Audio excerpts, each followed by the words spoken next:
time for another install. Let's go.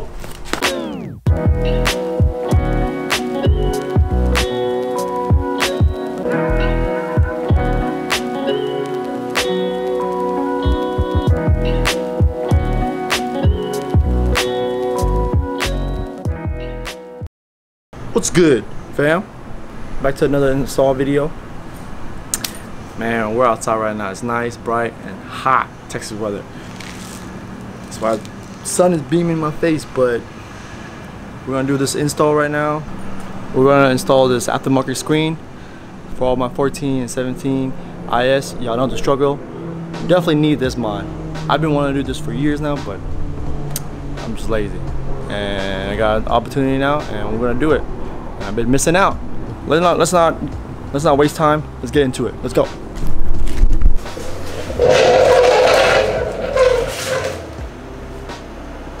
This is what we're gonna do right here.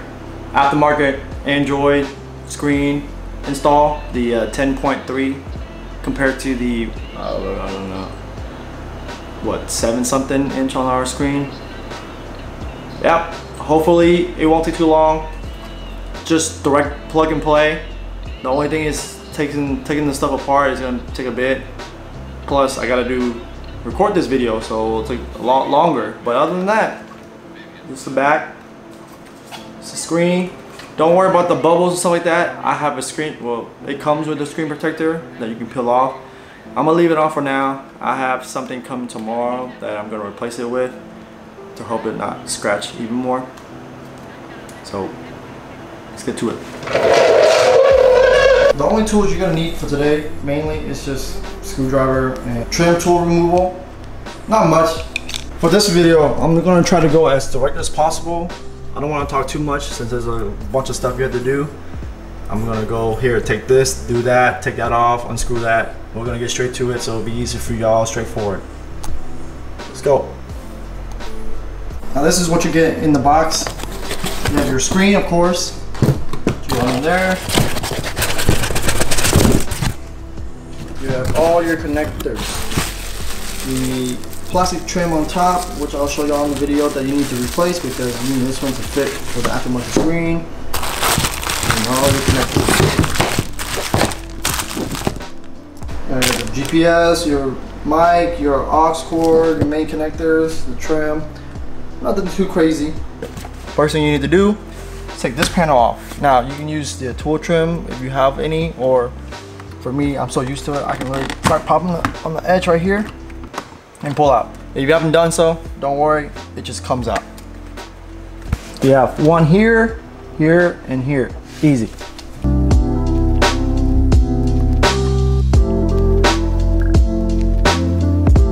Now remove this big piece right here, which should just pop out by now.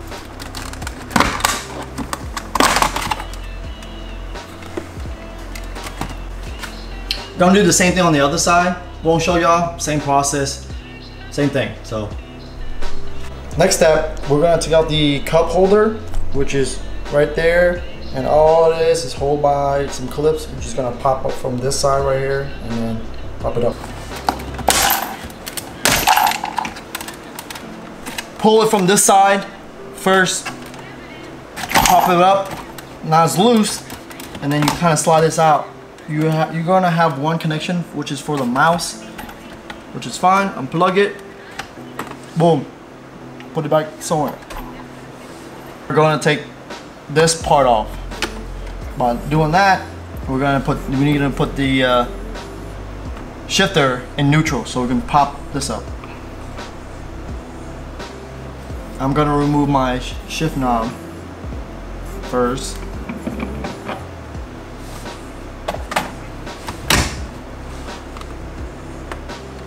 Now there's two ways of doing this. You can turn on the car and put it in neutral, or there's this little capper here. You pop it up and you put it in neutral. That off right there, you see that little square piece, and then there should be a button for us to put this in neutral. Open it, pull it down. Boom, you're in neutral. Make sure you put on your e-brake so you won't roll, just in case. Put this somewhere safe. You can pry it from these side. I always try to do it from this side right here. Pops up.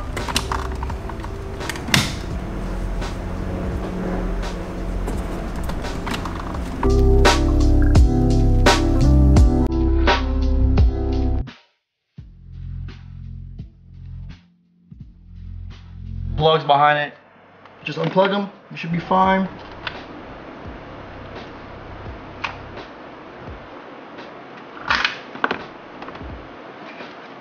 Out. We have 4 10mm bolts. There's one right there, right there, right there, and then right there. Take that off. You should be able to take out the center console or the radio.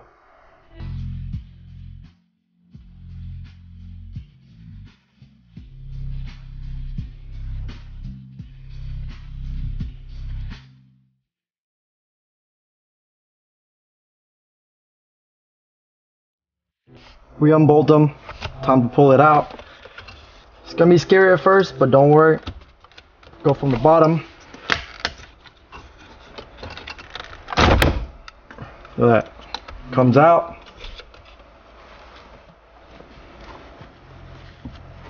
Put it here. Pull all the way out. And I'm going to leave it right here. All the connections over here. Don't worry about this wire. This is for my throttle controller. To take out the screen, you have the flap here. All it is you need to pull this up.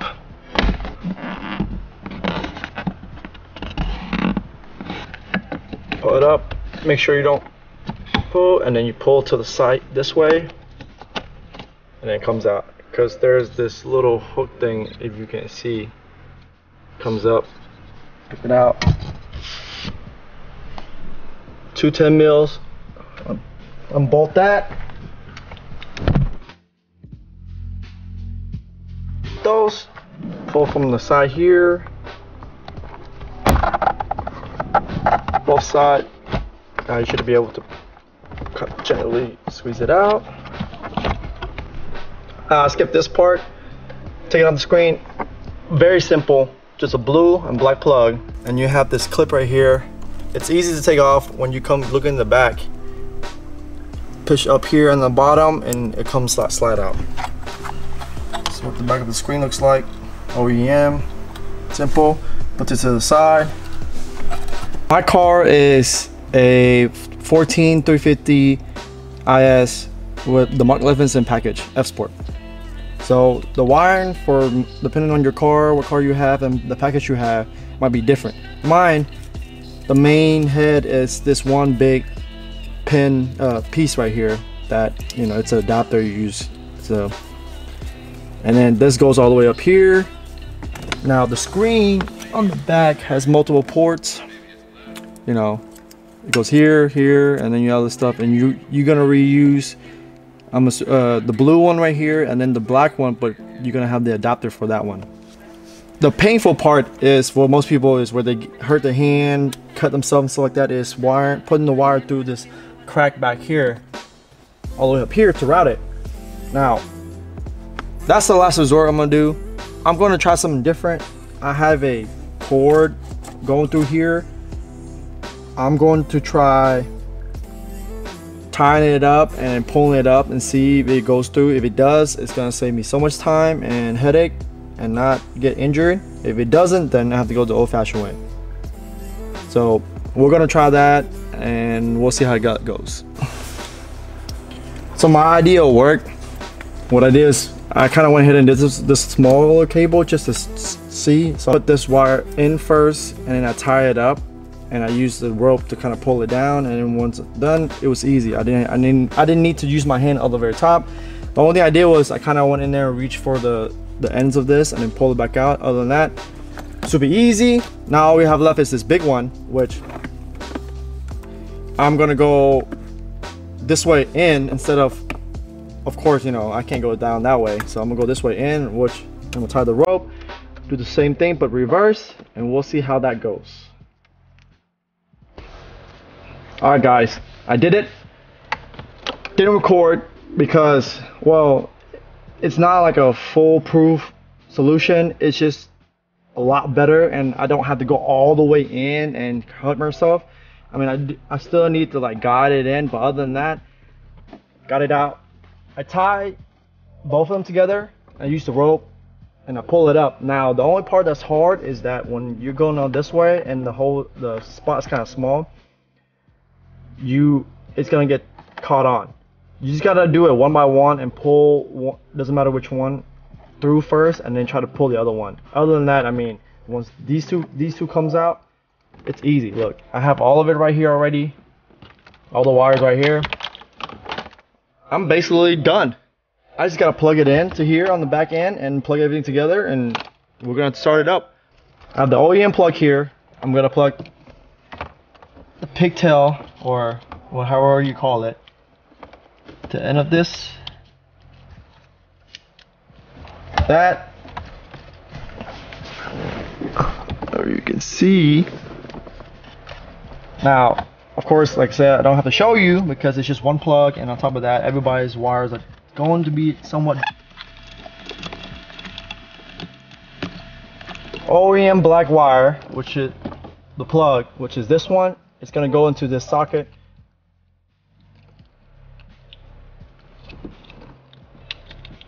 Come on.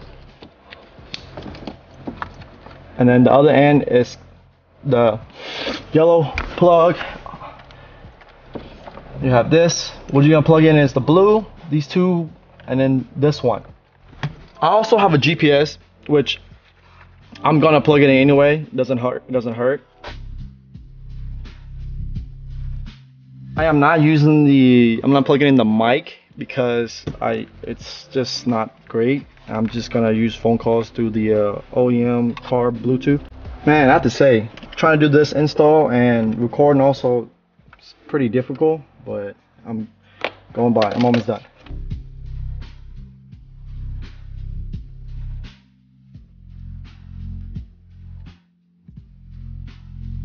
I'm not going to fully bolt it in for now. Just gonna leave like that. Now everything should work. Should. Turn on the car and we'll see for the first startup.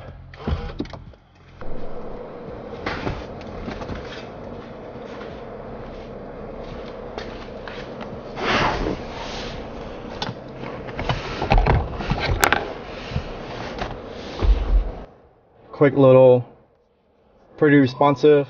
I mean, you have your normal music. I'm assuming this is music is in the system. You have your normal cluster.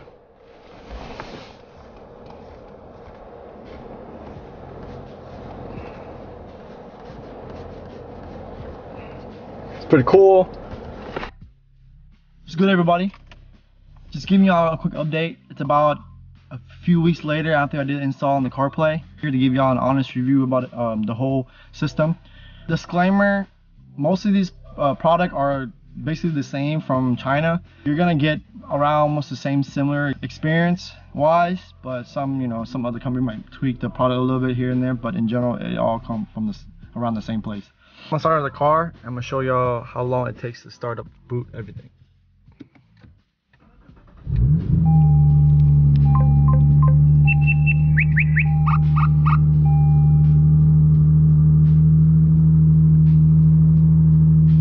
It's not too bad,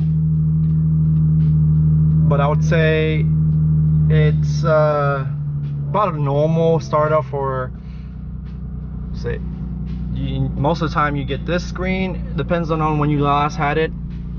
Well, if you want to go into CarPlay or the Android menu, you hold down the menu button here. Well, for my case, for my car, you do that. It should pop up there. Now you're in the Android screen, and this is where I would say it's pretty responsive. I'm gonna talk all about the pros first, and then I'm gonna do all the cons. Screen is responsive, touch it wise. I mean, you have all your cool clusters here and there. Play needs to be connected to Bluetooth and Wi-Fi. Wi-Fi is the wireless CarPlay part, and the Bluetooth, Bluetooth for the Android unit. So at the moment, I'm not connected to it. So let me show y'all.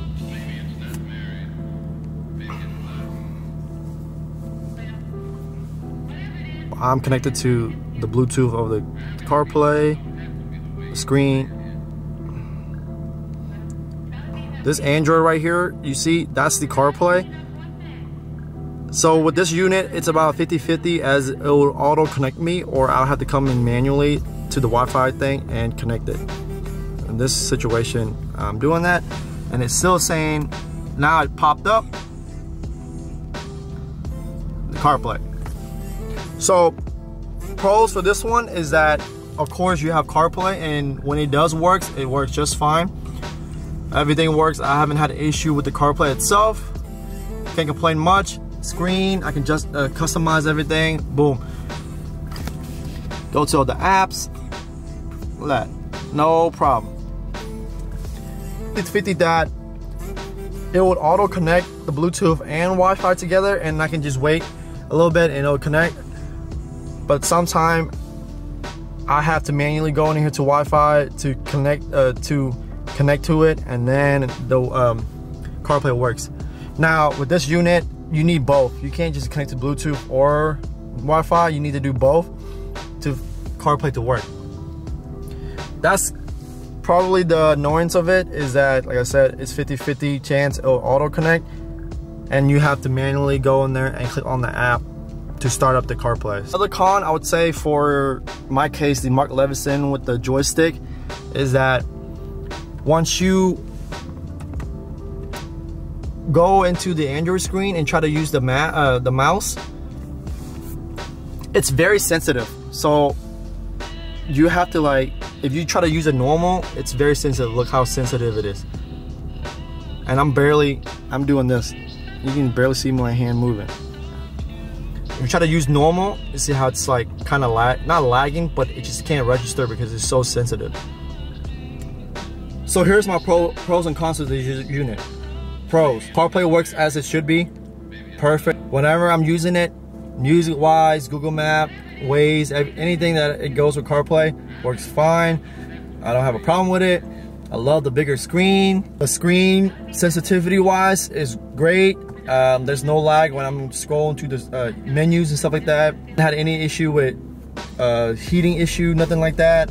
Overall, I cannot complain. I've been complaining for the unit. It makes me use the screen more than my previous screen. So I love it. Cons, when it comes to CarPlay, is there's a 50-50 chance that you would have to manually connect it to it. So it says that it auto connect, but like I said, 50-50 chance that it doesn't. The mouse joystick is sensitive. Sometimes when I'm using CarPlay, it randomly boots me out, like cancel the CarPlay, so I have to connect it again. The last con is that the audio quality.